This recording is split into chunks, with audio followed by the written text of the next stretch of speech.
बात करेंगे भगवान जगन्नाथ की रथ यात्रा की। आपको 3 तस्वीरें दिखाते हैं। ओडिशा के पुरी में भगवान जगन्नाथ की रथ यात्रा निकलने की तैयारी पूरी हो चुकी है, तो वहीं दूसरी तस्वीर अहमदाबाद से है जहां रथ यात्रा निकल गई है। तीसरी तस्वीर रायपुर से है जहां पर रथ यात्रा निकालने की तैयारी हो रही है। यहां मुख्य कार्यक्रम में राज्यपाल और सीएम विष्णुदेव साय शिरकत करने वाले हैं। तो देखिए, आज भगवान जगन्नाथ की रथ यात्रा निकलने वाली है और इसको लेकर तैयारियां जो है अलग अलग जगहों पर पूरी कर ली गई है। देश के अलग अलग राज्यों से आपको 3 तस्वीरें दिखा रहे हैं। 3 राज्य ओडिशा, गुजरात और छत्तीसगढ़ की ये 3 तस्वीरें। पुरी में रथ यात्रा निकालने की जो भव्य तैयारी है वो पूरी कर ली गई है। अहमदाबाद में रथ यात्रा निकल चुका है, तो वहीं रायपुर में भी रथ यात्रा निकालने की तैयारी पूरी कर ली गई है। सीएम विष्णुदेव साय और राज्यपाल खुद इस रथ यात्रा में शिरकत करने वाले हैं। सुबह 11 बजे रायपुर में रथ यात्रा की शुरुआत होने वाली है। तो आप तस्वीरें देखिए और समझिए कि जो भक्तों की आस्था है वो भगवान जगन्नाथ में कितनी ज्यादा है। भगवान जगन्नाथ की रथ यात्रा के दर्शन के लिए जो यहाँ पर भक्त हैं उनका सैलाब उमड़ पड़ा है।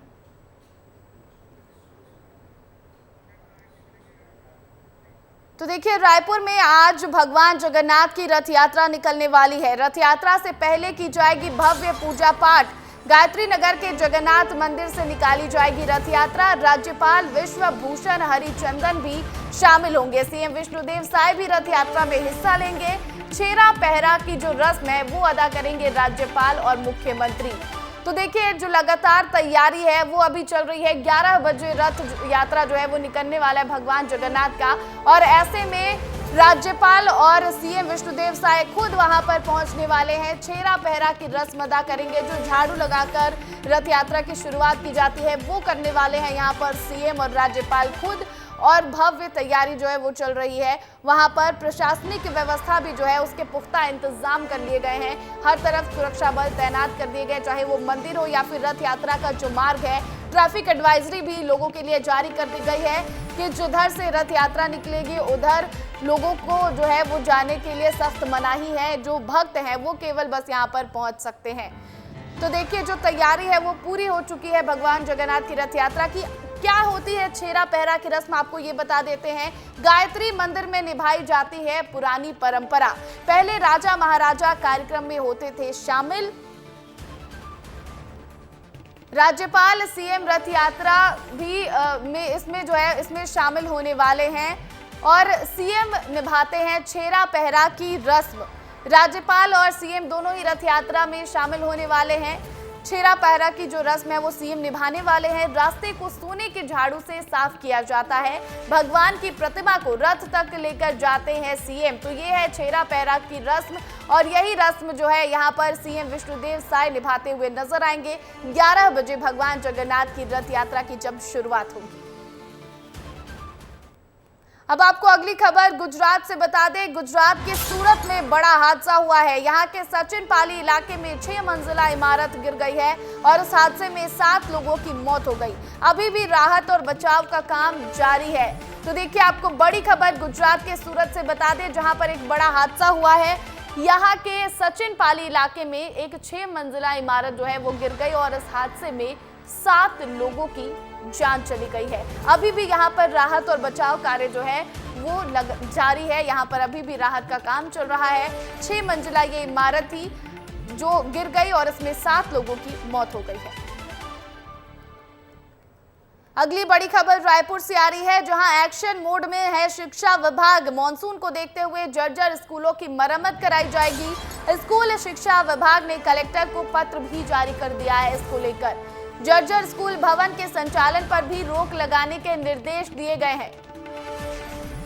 तो देखिए, सीएम विष्णुदेव साय ने सभी विभागों के साथ समीक्षा बैठक की थी और सभी को जरूरी दिशा निर्देश दिए गए थे। अब इसके बाद एक्शन मोड में है शिक्षा विभाग, और क्योंकि मॉनसून की वजह से लगातार जो है वो बारिश हो रही है प्रदेश भर में, ऐसे में जो जर्जर स्कूल है उनकी मरम्मत की जाएगी। स्कूल शिक्षा विभाग ने इसके लिए कलेक्टर को पत्र भी जारी कर दिया है। जर्जर स्कूल भवन के संचालन पर भी रोक लगाने के निर्देश दिए हैं। इस पूरी खबर पर अधिक जानकारी के साथ हमारे सहयोगी रोहित मिश्रा हमारे साथ जुड़ गए हैं। रोहित, जिस तरह से ये आदेश दिए गए, स्कूलों की जो मरम्मत है, जो जर्जर भवन है उसकी मरम्मत की जाएगी, आगे इसके लिए क्या कुछ तैयारी है? प्रतिज्ञा देखिए, हम सरगुजा से लेकर बस्तर तक लगातार जो स्कूल खराब स्थिति में है, जहां पे स्कूल संचालन नहीं किया जा सकता, उसकी खबर प्रमुखता से दिखा रहे थे और उसी का असर हुआ है। हमारे तमाम जिलों के जो संवाददाता हैं वो लगातार खबरें भेज रहे थे। रायपुर से खबरें प्रकाशित हो रही थी, इसके अलावा महासमुंद की खबरें आ रही थी। सरगुजा में इसी तरीके के स्कूल जर्जर हालत में थे। बस्तर की अगर बात करें तो बस्तर में स्कूल जो है वो जर्जर हालत में थे। तो वो तमाम स्कूलों को लेकर हम लगातार खबर दिखा रहे थे, जिसके बाद से शिक्षा विभाग अब एक्शन में आ गया है और एक्शन में आने के साथ पे लेटर जारी कर दिया गया है, आदेश जारी कर दिया गया है। तमाम जिले के जो जिला शिक्षा अधिकारी है उनको और कलेक्टरों को यह आदेश शिक्षा विभाग की तरफ से जारी किया गया, जिसपे साफ तौर पे कहा गया है जो भवन जर्जर स्थिति में है और वहां पे कक्षाएं संचालित की जा रही है, वहां जो त्वरित एक्शन लेते हुए वहां पे जो कक्षाएं हैं उनके संचालन पर रोक लगाई जाए। इसके अलावा जो सामुदायिक भवन है उस क्षेत्र के या फिर जो अन्य भवन है जहां पे स्कूल संचालित किया जा सकता है,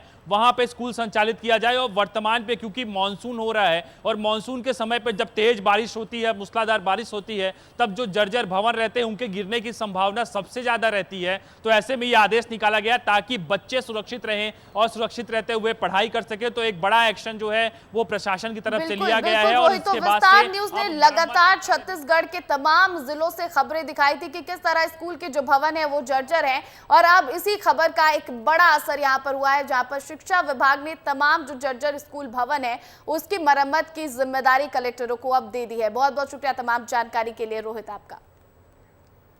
अब बात करेंगे मुरैना की, जहां कैलारस क्षेत्र के ग्राम रिझौनी सिरसौद के शासकीय उच्चतर माध्यमिक विद्यालय में बने शौचालय की नियमित साफ सफाई नहीं होने से यहां गंदगी का अंबार लगा हुआ है। हालात यह है कि शौचालय की गंदी बदबू से छात्र परेशान हैं। इतना ही नहीं, गंदगी इतनी ज्यादा है कि शौचालय में जाले और दीमक लगे हुए हैं। स्कूल प्राचार्य ने इस बात की जानकारी होने से इनकार कर दिया है। पानी की व्यवस्था तो ये कि लाइट नहीं आती है तो मोटर कहाँ से चलेगी। लाइट आती है तो दोनों टंकियाँ माने दोनों तरफ की फ्लो हो जाती हैं और शौचालय में पानी उनमें से कनेक्ट है टंकियों में से।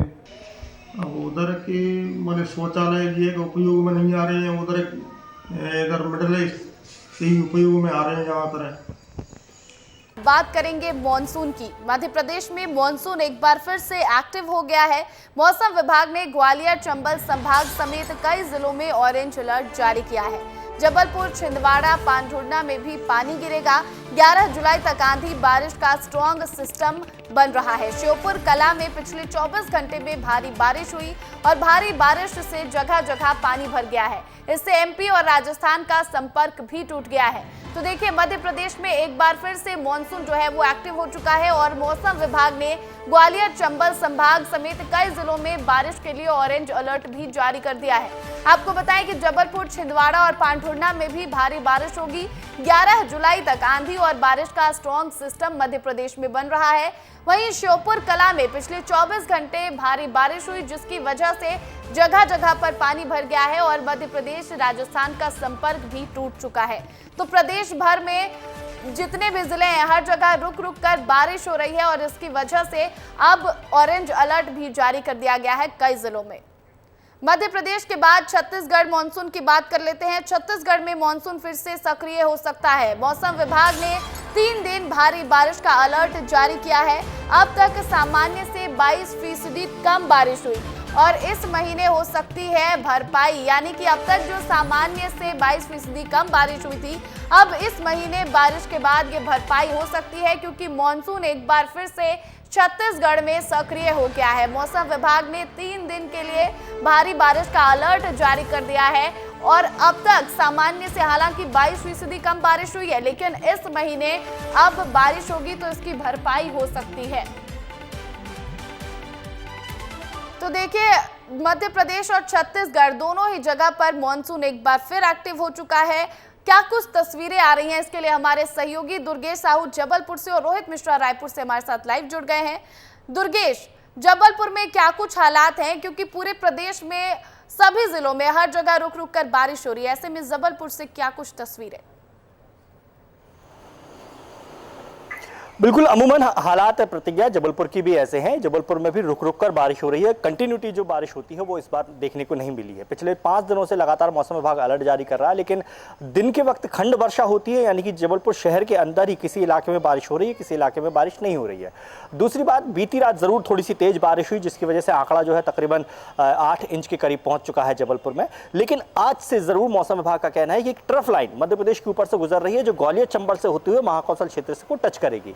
ऐसे में इस ट्रफ लाइन की वजह से जो है भारी बारिश की चेतावनी है जबलपुर में, न केवल आज मतलब रविवार को, बल्कि सोमवार, मंगलवार और बुधवार तक, यानी कि आने वाले 3 से 4 दिनों तक तेज बारिश होने का अनुमान है। हालांकि जबलपुर में एक इस बार अलग थोड़ा सा मानसून की जो है प्रकृति देखने को मिल रही है। दिन में बहुत ज़्यादा बारिश नहीं होती है, दिन में हल्की बूंदाबांदी होती है, रात को तेज बारिश होने देखने में, जैसे कि अभी जब हम बातचीत कर रहे हैं प्रतिज्ञा, तब मौसम पूरी तरह खुला है, लेकिन आधे घंटे पहले ही जबलपुर में इसी जगह पर रिमझिम बारिश हो रही थी। इसकी आप तस्वीरें इस समय देख सकते हैं कि पूरी जो सड़कें हैं वो गीली हुई हैं।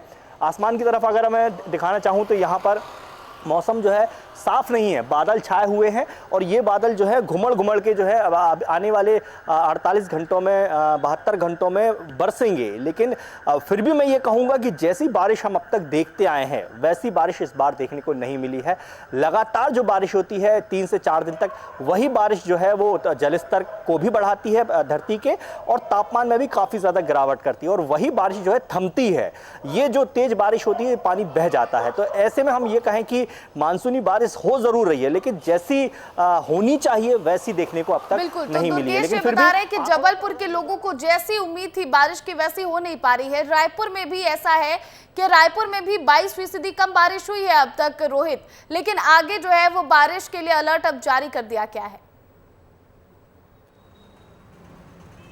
बिल्कुल प्रतिज्ञा, देखिए मध्य प्रदेश के जैसे हालात जो है वो छत्तीसगढ़ में भी दिखाई दे रहे हैं, और फिलहाल पर जो बारिश होनी चाहिए लगभग 260 mm के आसपास बारिश होनी चाहिए, वो बारिश कम हुई है, और लगभग 200 mm की बारिश जो है वो आज दिनांक तक दर्ज की गई है, यानी कि ये औसत की तुलना पे 22% कम है। और 22% कम होने की वजह से जो प्रदेश के अधिकांश इलाके हैं वहाँ पर अभी भी सूखे जैसी स्थिति जो है वो दिखाई दे रही है। हालांकि बारिश हो रही है तो मानसून वाली बारिश में हल्की बूंदाबांदी होती है, या फिर घंटे भर की बारिश के बाद में पानी निकल जाता है, और आज की स्थिति में भी राजधानी की मैं बात करता हूं तो वैसी ही स्थिति दिखाई दे रही है। बादल तो छाए हुए लेकिन हल्की धूप भी है, तो ऐसे में आज बारिश होने की रायपुर में फिलहाल कम संभावना दिखाई दे रही है। लेकिन शाम के बाद में मौसम बदलेगा, और 3 दिनों तक, अगले 3 दिनों तक इस प्रकार से मौसम विभाग की तरफ से जानकारी आई है कि अगले 3 दिनों तक जोरदार बारिश देखी जा सकती है, और सरगुजा से लेकर बस्तर तक जबरदस्त बारिश की भी उम्मीद जताई जा रही है। और कहा जा रहा है कि इस महीने अगर बारिश अच्छी हुई तो जो 22% कम बारिश हुई है उसकी भरपाई हो जाएगी। प्रतिज्ञा,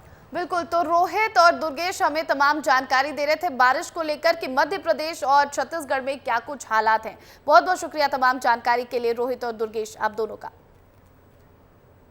तो देखिए, प्रदेश के कई जिले में रुक रुक कर हो रही बारिश के चलते नदी नाले उफान पर है। मुरैना में भी सोन नदी उफान पर है, जिसकी वजह से 1 दर्जन से अधिक गांव का नजदीकी शहरों से संपर्क टूट चुका है। तो वहीं कुछ लोग इस उफान में भी लापरवाही बरत रहे हैं और 2 से 3 फीट पानी में सड़क पार कर रहे हैं। ऐसे में अगर तेज बहाव आए तो बड़ा हादसा भी हो सकता है। तो वहीं इस इलाके का कोई भी सुध लेने वाला नहीं है। अभी तक ना तो प्रशासन की कोई टीम यहाँ पहुंची है और ना ही बैरिकेडिंग की गई है, और यही वजह है कि लोग भी लापरवाह बने हुए हैं।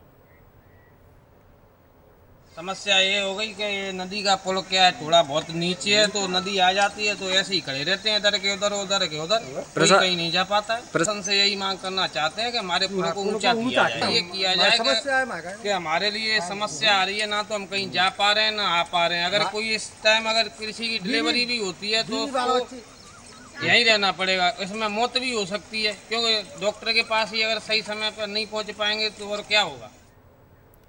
तो वहीं कांकेर नगर में बारिश और बाढ़ का पुराना नाता है। जैसे ही बारिश का मौसम शुरू होता है, नगरवासियों और व्यापारियों की दिल की धड़कनें बढ़ जाती है। नगर के बीच से बहने वाली दूध नदी का पानी 3 बार नगर में घुस गया है, जिससे पूरा शहर बाढ़ का शिकार हो गया। इस रिपोर्ट में देखिए। कांकेर शहर के दूध नदी में कई बार बाढ़ आ चुकी है। 2012 में दूध नदी में आई बाढ़ का पानी सड़क किनारे दुकानों में घुस गया था। इसके बाद 2016 में फिर बाढ़ आई थी, जिस पर चैम्बर ऑफ कॉमर्स के प्रदेश उपाध्यक्ष ने कहा कि शहर में बाढ़ के कारण व्यापारियों को काफी नुकसान होता है। विगत कुछ वर्षों से लगातार बारिश के दिनों में बहुत सामना करना पड़ता है कठिनाइयों का हम व्यापारियों को, क्योंकि हमारे दुकानें रोड के किनारे बसी हुई हैं। तो हर साल का ये अब तो लगभग यानी रूटीन हो गई है पिछले कुछ सालों से कि लगातार हम लोग प्रभावित होते रहे बाढ़ से। बहुत नुकसान उठाना पड़ता है, हम व्यापारियों को आर्थिक नुकसान उठाना पड़ता है। इससे पहले कब बाढ़ आया था, क्या नुकसान था? अभी तक रिटर्निंग वॉल अधूरा है, उसके बारे में। इससे पहले शायद 2012 और 2016 में 2 बार बाढ़ आई है, जिसमें व्यापक नुकसान हुआ है हम व्यापारियों को लगातार। शहर के बीच से बहने वाली दूध नदी में अक्सर बरसात के मौसम में बाढ़ आती है। बाढ़ का पानी शहर के मेन रोड के किनारे दुकानों और बस्तियों में घरों में घुस जाता है। पानी शहर में घुसने से रोकने के लिए 2023 में दूध नदी तट में रिटेनिंग वॉल बनाने की योजना बनाई गई, लेकिन काम इतनी धीमी गति से हो रहा है कि 1 साल में 25% ही काम हो पाया, जबकि 1 साल में 50% काम पूरा हो जाना चाहिए था। जिस गति से काम चल रहा है उसे देखते हुए 2025 तक काम पूरा होने की कोई संभावना नहीं है। यानी आने वाली बारिश के 2 और सीजन में शहर में बाढ़ का पानी घुसने का खतरा बरकरार रहेगा। अगर ये टर्निंग वॉल बन जाए, इसका कार्य जल्दी से जल्दी पूरा हो जाए, तो हम लोग को भी एक निश्चिंता हो जाएगी, चैन से सो पाएंगे हम लोग भी। देखिए, हमारे पास तो अभी 2 बार ऐसी बाढ़ आई जिससे काफी लाखों का नुकसान हुआ था। क्या ठेकेदार की लापरवाही है? रिटर्निंग वाला अब तक अधूरा है। ठेकेदार की लापरवाही, काम बहुत स्लो चल रहा है। 2026 तक इनको 1500 मीटर का वॉल तैयार करना है। मेरे को नहीं लगता कि अब ये 2030 तक भी जा सकता है कार्य। अगर ये कार्य जल्दी तीव्रता में हो तो बहुत जल्दी राहत मिलेगी, लेकिन काफी मतलब स्लो काम है। वहीं पूरे मामले को लेकर कांकेर कलेक्टर नीलेश क्षीरसागर ने कहा, कार्य एजेंसी को निर्देशित किया है, प्रयास रहेगा, लेकिन बहुत ज्यादा वहां पर काम बचा है। खास तौर पे ये जानकारी प्राप्त हुई थी, हमने सीएमओ और बाकी हमारे जो कार्य एजेंसी उसको भी निर्देशित किया है। प्रयास रहेगा, लेकिन बहुत ज्यादा काम वहाँ पे बचा है और वो उसको हम भी तत्काल गति से पूर्ण करेंगे। गौरतलब है कि नगर के बीच से बहने वाली दूध नदी अचानक से रौद्र रूप लेती है, जिसकी भनक तक नगरवासियों को नहीं लग पाती। इसका कारण नदी के ऊपरी हिस्से में बारिश होना है। बहरहाल अफसरों के अपने तर्क हैं, लेकिन नगरवासियों को फिर एक बाढ़ का भय सताने लगा है। कांकेर से विस्तार न्यूज के लिए तामेश्वर सिन्हा की रिपोर्ट।